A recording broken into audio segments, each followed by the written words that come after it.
ہارون الرشید نے ملکہ زبیدہ سے خواہش کا اظہار کیا کہ میں آپ سے نکاح کرنا چاہتا ہوں، تو اس نے کہا میرا حق مہر ادا کر لو گے؟ اس نے کہا میں بادشاہ وقت ہوں، میرے لیے کیا مشکل ہے، بولو کتنا حق مہر ہوگا؟ تو ملکہ زبیدہ نے کہا کہ یہاں بغداد سے نہر کھدوائیں گے اور میدان عرفات تک پہنچے گے تاکہ حجاج کو پانی کی سہولت مل سکے۔ اس زمانے میں یہ چھوٹا کام نہیں تھا، بہت بڑا کام تھا، ایک ملک سے دوسرے ملک میں نہر لے کے جانا، پھر سنگلاخ پہاڑی علاقے۔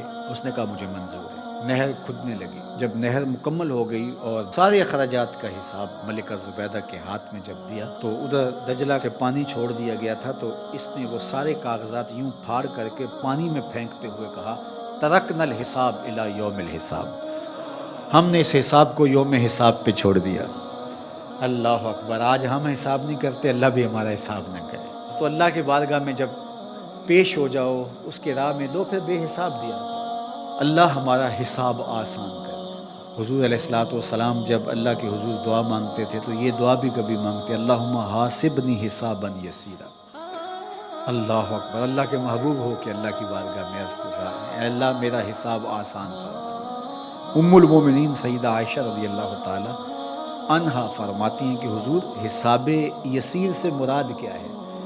تو آقا کریم نے فرمایا کہ بس اللہ کے حضور پیشی ہوگی، اللہ حساب دیکھے گا اور یوں ہی معاف کر دے گا۔ جس کا پھر حساب شروع ہو گیا فرمایا وہ ہلاک ہو گیا۔ اگر کسی کی جانچ پڑتال شروع ہو گئی تو پھر وہ نہیں بچ پائے گا۔ تو اللہ سے یہ بات عرض کرو کہ مالک میرا حساب یسیر فرما، آسان حساب، بلکہ مالک تو کریم ہے، تو نہ ہی حساب لینا، تو یوں ہی معاف کر دے۔ تو اللہ کی بارگاہ میں جب ہم کہتے ہیں ربنا آتنا فی الدنیا حسنۃ وفی الآخرۃ حسنہ، تو حسنہ آخرت سے مراد ہوتا ہے مالک میرا حساب آسان ہو، فضا اکبر کے دن میں امن میں رہوں، اور مالک تو جنت میرا مقسوم فرما دے۔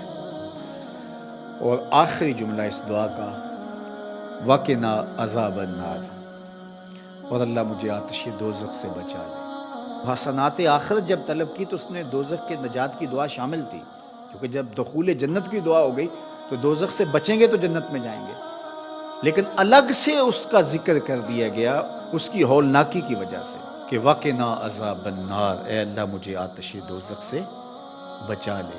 اللہ اکبر! حضور نے ایک دن جبریل امین سے پوچھا مجھے جہنم کے عذابوں کا ذکر سناؤ، تو جبریل امین نے کہا حضور اخف العذاب، سب سے ہلکا عذاب جو جہنم میں جہنمی کو دیا جائے گا وہ یہ ہوگا کہ اس کے پاؤں میں آگ کے جوتے رکھے جائیں گے۔ ویسے تو آگ میں ڈوبے ہوئے ہوں گے، آگ کے کنویں میں پھینک دیے جائیں گے، آگ کے پہاڑ ہیں، ایسی وادیاں ہیں جن سے جہنم بھی ایک دن میں 700 مرتبہ پناہ مانگتی ہے، لیکن سب سے ہلکا عذاب، اخف العذاب، سب سے خفیف ترین عذاب جو جہنمی کو جہنم میں دیا جائے گا، اس کے پاؤں میں آگ کے جوتے رکھے جائیں گے، باقی اس کا آگ میں بدن نہیں ہوگا، یہ سب سے ہلکا عذاب۔ لیکن یغلی منہما دماغہ، ان آگ کے جوتوں کی شدت اور حدت اور گرمی اور حرارت اتنی ہوگی کہ اس سے دماغ پگھل کے ناک اور منہ کے راستے سے باہر آنا شروع ہو جائے گا۔ یہ سب سے ہلکے عذاب کی کیفیت ہے، جو سخت عذاب ہیں اللہ یعز باللہ۔ تو اس لیے آتش دوزخ سے پناہ مانگو کہ اللہ مجھے آتش دوزخ سے بچا۔ اس دنیا کی آگ سے فرمایا 70 گنا زیادہ تیز ہے آتش دوزخ، اور وہ بدن کے ساتھ چپک جائے، یہ تو صرف جلاتی اور خشک کرتی ہے،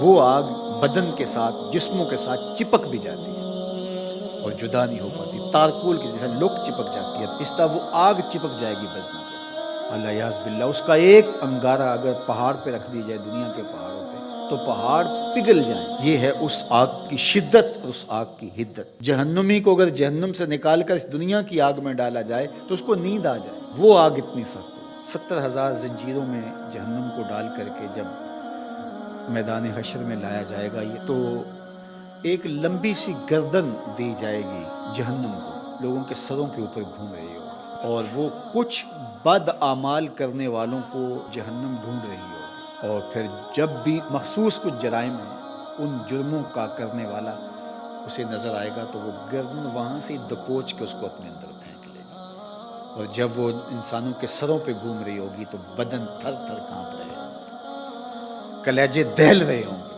کیا ہولناکی کا منظر ہوگا۔ تو اس لیے اللہ کی بارگاہ میں یہ تیسری دعا اس دعا میں شامل کی گئی، وقنا عذاب النار، اے اللہ آتش دوزخ سے ہمیں بچانا، اس دن کی سختیوں سے بچانا، اس دن کی مشکلوں سے بچانا۔ آئیے مل کے اللہ کی